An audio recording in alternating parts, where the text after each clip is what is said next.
Hello students, I welcome you all to Samar IAS. I hope सब खैरियत से हैं, अपना बहुत ध्यान रख रहे हैं एंड सिंसियरली आप अपने एग्जामिनेशन की प्रिपरेशंस में लगे हैं। डेडिकेशन के साथ आप लोग मेहनत कर रहे हैं। तो आज के सेशन में हम लोग 29 नवंबर 2023 का जो हमारा द हिंदू न्यूज़पेपर है, इसके इंपॉर्टेंट करंट अफेयर्स को डिस्कस करेंगे for UPSC civil services 2024 prelims as well as जो दूसरे आपके स्टेट पीएससी के एग्जामिनेशंस आने वाले हैं उनके लिए। एसएससी सीजीएल हो गया, बैंकिंग की जो भर्तियां आएंगी वो हो गई, या फिर और भी कोई दूसरा एग्जामिनेशन जिसमें या तो करंट अफेयर्स पूछे जाते हैं या फिर जनरल स्टडीज पूछी जाती है। इन सारे पर्टिकुलर एग्जामिनेशंस को ध्यान में रखते हुए हम लोग 29 नवंबर 2023 के द हिंदू न्यूज़पेपर के करंट अफेयर्स को डिस्कस करेंगे। ना सिर्फ हम लोग करंट अफेयर्स डिस्कस करेंगे, साथ ही साथ हम लोग ये भी देखेंगे कि इस न्यूज़ में से क्वेश्चंस कैसे बनाए जा सकते हैं, किस किस तरीके के एमसीक्यूज पूछे जा सकते हैं, एज वेल एज अगर मेंस आंसर राइटिंग में आपको इस डाटा का इस्तेमाल करना है तो वो आप कैसे कर सकते हो। काफ़ी सारी चीज़ें हैं देखने के लिए, काफ़ी सारी चीज़ें हैं सीखने के लिए, and I can assure, I can guarantee you, इस सेशन के बाद में आपकी प्रिपरेशन, इस सेशन को देखने के पहले आपकी प्रिपरेशन की अपेक्षा ज़्यादा बेहतर स्थिति में होगी। सो ऑन दिस नोट शुरू करते हैं 29 नवंबर 2023 के द हिंदू न्यूज़पेपर के करंट अफेयर्स। और पहली खबर या पहली न्यूज़ ये रही आपके सामने। तो पहली न्यूज़ में हमको बताया है 41 workers trapped in collapsed Silkyara tunnel in Uttarkashi, Uttarakhand have been safely rescued. Thus, one of the most challenging and dangerous rescue operation in India came to an end. Horizontal and vertical drillings were used to reach trapped laborers, but last 10 meters were dug by rat hole mining technique. मतलब ये कि जो काफी वक्त से आप भी news में देख रहे होंगे, उत्तराखंड का जो उत्तरकाशी इलाका है, जहां पर एक टनल बनाई जा रही थी जिसका नाम है सिल्कियारा टनल, जिसकी जो बेसिकली जो चार धाम प्रोजेक्ट है उसका पार्ट है। चार धाम प्रोजेक्ट के थ्रू किया ये जा रहा है कि रोड्स का एक नेटवर्क तैयार किया जा रहा है, जिसकी मदद से चार धाम यात्रा 12 महीने की जा सके। साल के किसी भी वक्त में आप चार धाम यात्रा सेफली, सिक्योरली एंड कंफर्टेबली कर सको। इस बात को ध्यान में रखते हुए ये जो चार धाम प्रोजेक्ट शुरू हुआ था, उसी के पार्ट के तहत में ये सिल्कियारा टनल बनाई जा रही थी उत्तराखंड के उत्तरकाशी के इलाके में। अब हुआ क्या, यहाँ पे ये सिल्कियारा टनल एकदम से कोलैप्स कर गई, यानी कि जो पहाड़ काट कर ये टनल बनाई जा रही थी, लेट से ये इस तरीके से बनाई जा रही थी, तो इसके ऊपर की जो छत है वो नीचे की तरफ में आ गई। एंड इसके चलते हमारे 41 जो लेबरर्स थे जो इस पूरी की पूरी टनल को बनाने में लगे हुए थे, वो इसके अंदर ट्रैप हो गए थे। दिवाली के दिन शायद ये घटना घटी थी। उसके बाद से लगातार इनको रेस्क्यू करने के लिए कोशिशें जारी थी। काफी सारे तरीके या प्रोसीजर्स का इस्तेमाल किया जा रहा था। पूरा देश इनफैक्ट प्रार्थनाएं कर रहा था कि ये सेफली रेस्क्यू हो जाए। तो अब अच्छी खबर यह है कि ये पूरे के पूरे जो सारे हमारे 41 वर्कर्स जो ट्रैप थे इसमें, उनको सेफली रेस्क्यू कर लिया गया। और इसी के साथ में एक बहुत चैलेंजिंग और एक बहुत डेंजरस किस्म का जो रेस्क्यू ऑपरेशन था हिंदुस्तान में जो किया गया है, ये फाइनली खत्म हुआ। अब इस पूरे के पूरे रेस्क्यू ऑपरेशन में वर्टिकल और हॉरिजॉन्टल दोनों तरीके से ड्रिलिंग कर कर मजदूरों तक पहुंचने की कोशिश की गई। मतलब ये कि जब ये टनल जो इस तरीके से है, लेट से अब ये कोलैप्स कर गई, तो यहाँ पे सारा मलबा इकट्ठा हो गया, रास्ता अंदर जाने का पूरा रुक गया। तो हॉरिजॉन्टली यानी कि इस तरीके से भी इसको ड्रिल करके, इस तरह से हॉरिजॉन्टली ड्रिल करके अंदर की तरफ जाने की कोशिश की गई, और ऊपर वर्टिकल ड्रिलिंग कर कर भी उन तक पहुंचने की कोशिश की गई। काफी सारी कोशिशें यहाँ पे लगाई गई जिसकी मदद से उन तक पहुंचा जा सके, एंड इसमें काफी कामयाबी भी मिली। आखिरी के मगर जो 10 मीटर बचे हुए थे उसमें ना हॉरिजॉन्टल ड्रिलिंग की गई है, यानी कि ना इस तरीके से आपने सीधाई में ड्रिलिंग करी है, ना वर्टिकल ड्रिलिंग करी है, यानी कि इस तरीके से भी आपने ड्रिलिंग नहीं करी। आखिरी के जो 10 मीटर थे उसको रैट होल माइनिंग टेक्निक की मदद से खोदा गया, एंड फाइनली मजदूरों तक पहुंचकर उनको रेस्क्यू कराया गया। अब ये खबर अपने लिए, इस खबर में अपने लिए जो काम की बात है वो है रैट होल माइनिंग टेक्निक।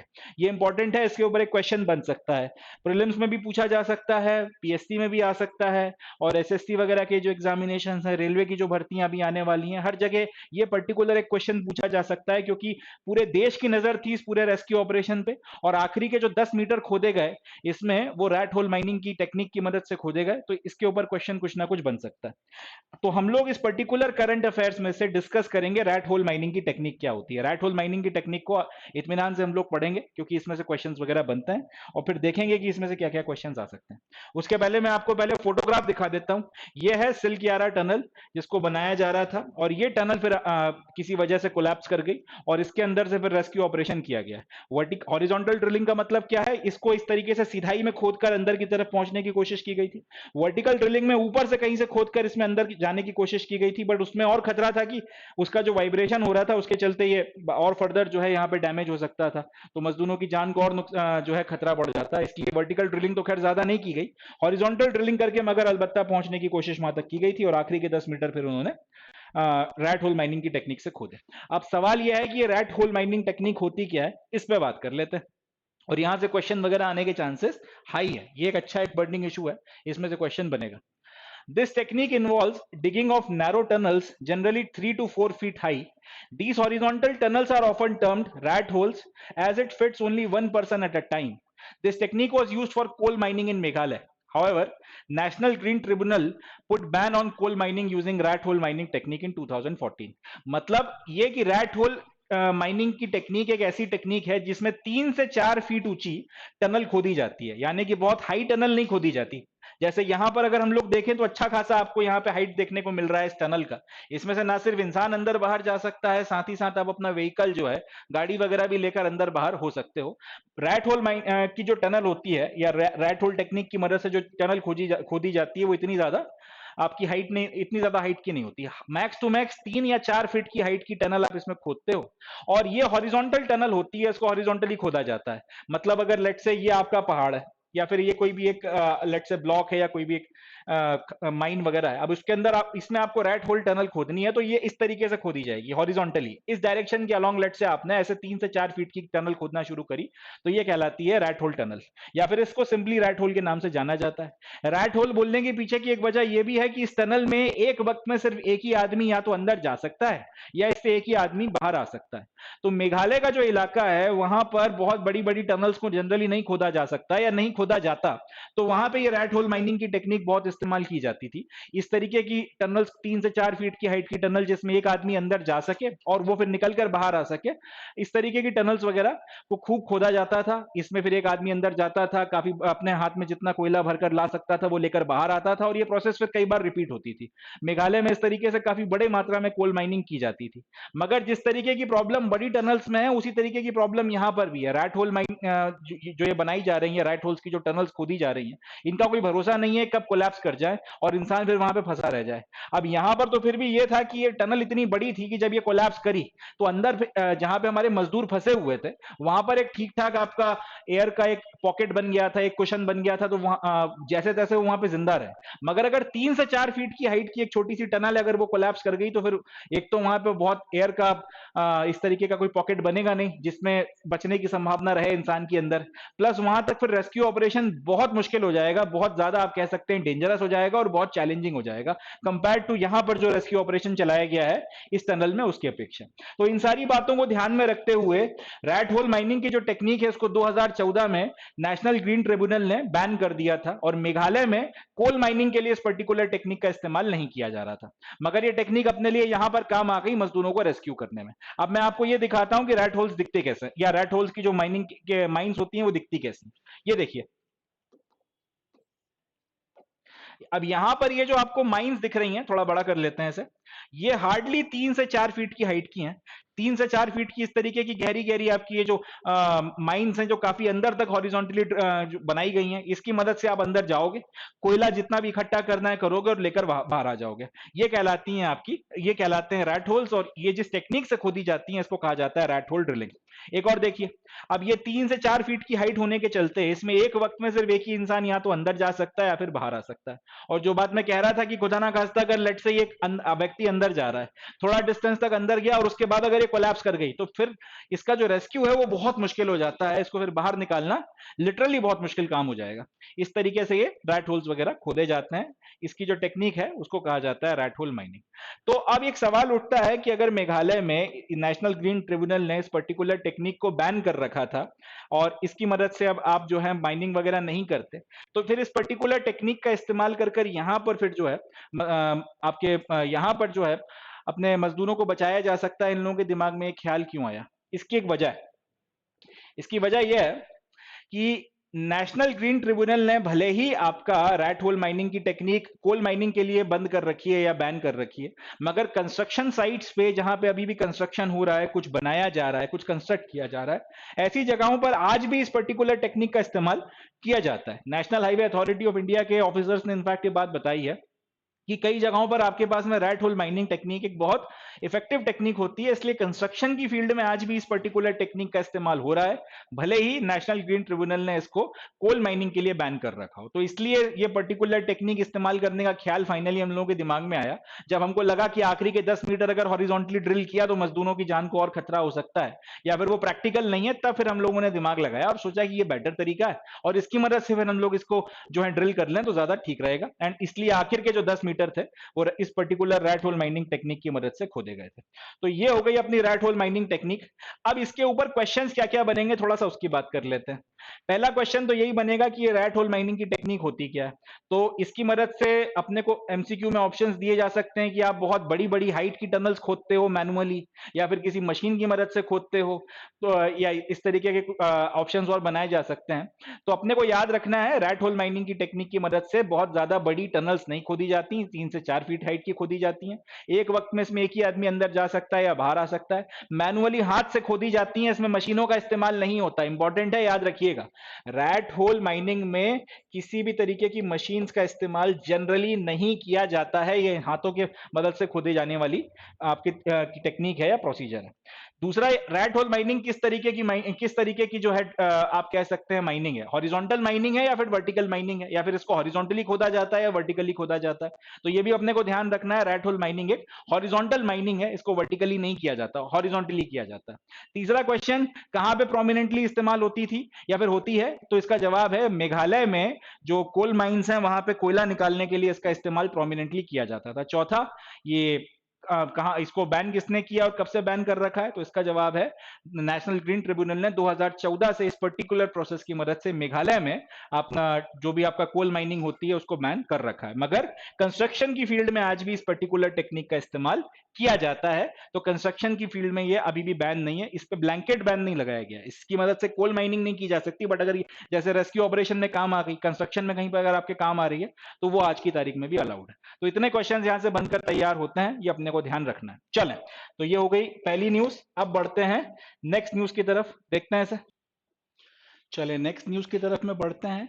ये न्यूज़ भी प्रीलिम्स के पॉइंट ऑफ व्यू से बहुत ज़्यादा काम की है, प्लस फिर दूसरे एग्जामिनेशंस में भी अगर ये क्वेश्चन आया तो एमसीक्यू के फॉर्म में आने के इसके चांसेस बहुत ज़्यादा हाई हैं। खबर किस चीज़ के बारे में है? पार्थेनॉन स्कल्पचर्स, या फिर इनको एल्गिन मार्बल्स के नाम से भी जाना जाता है। इस पर्टिकुलर स्कल्पचर के बारे में एक न्यूज़ है और एक एमसीक्यू के रूप में पूछी जा सकती है। तो पहला सवाल तो ये कि ये पार्थेनॉन स्कल्पचर या फिर ये एल्गिन मार्बल्स होते क्या हैं, पहले तो अपन उस पर बात करते हैं, फिर ये देखेंगे कि ये न्यूज़ में क्यों है। पार्थेनॉन स्कल्पचर्स या फिर Elgin marbles ancient Greek sculptures हैं, जिनको आज की तारीख में 5th century before common era में तक डेट किया जाता है, यानी कि ईसा पूर्व 5वीं शताब्दी में इनको बनाया गया था। मार्बल की मदद से बनाया गया था, और कहां बनाया गया था? एंशियंट ग्रीक, एंशियंट जो आपका ग्रीस हुआ करता था उसमें इनको बनाया गया था। कैसे दिखते हैं ये कुछ इस तरीके से दिखते हैं, देखिए ऐसे। अब ये मार्बल की मदद से ये जो शिल्पकारी की गई है, ये जो स्कल्पचर्स बनाए गए हैं, इनको बोला जाता है एल्गिन मार्बल्स या फिर पार्थेनॉन स्कल्पचर्स। एक और फोटोग्राफ देखिए इस तरीके से। अब ये फोटो देखकर एक बार को आप चाहो इसको अगर याद रखना है तो उसका एक तरीका है, धूम 2 मूवी में जो ऋतिक रोशन का सीन है जिसमें वो म्यूजियम से हीरा चुराता है, तो वहां पर वो जिस तरीके का वो अपने आप को पूरा सफेद रंग से पोत कर जिस तरीके के स्कल्पचर्स के बीच में खड़ा था, लगभग ये उसी कैटेगरी के स्कल्पचर्स हैं।